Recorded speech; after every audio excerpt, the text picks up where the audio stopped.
ஒரு அம்மையார் கர்ப்பமாக இருக்காங்க. அந்த கருப்பையில கர்ப்பமாக இருக்கிற போது கருப்பையில குழவி வளருது.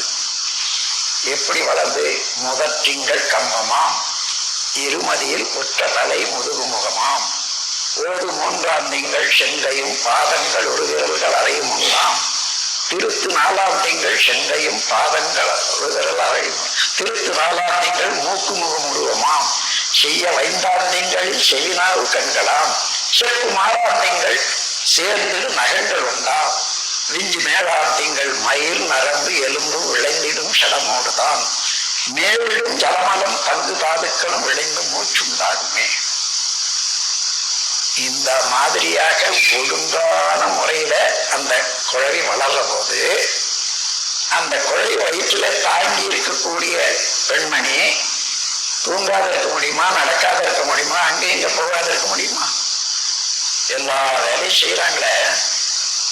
இந்த வேலையெல்லாம் அங்க இருக்கக்கூடிய அந்த கரு எம்பிரியோ அதை ஆட்டிக்கிட்டே இருந்தா, குழப்பிக்கிட்டே இருந்தா, உருகிக்கிட்டே இருந்தா, ஒரு பக்கம் அழுத்தினா என்ன ஆகும்?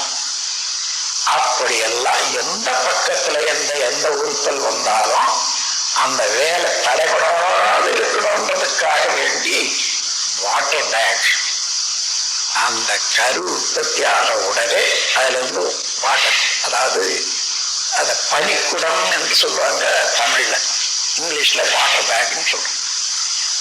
அதை கட்டி அந்த குழவி வளர்றதுக்கு ஏற்றவாறு அதுவும் வளரும். எந்த பக்கமும் அந்த அம்மை திரும்பினாலும் அந்த குழந்தை அங்க உருவாகிற வேலையும் கிடக்கூடாது, அந்த உறுப்புகளும் மாறக்கூடாது. இதுதான் பேரறிவு. யாருடைய செயல்? இறைவனுடைய செயல்.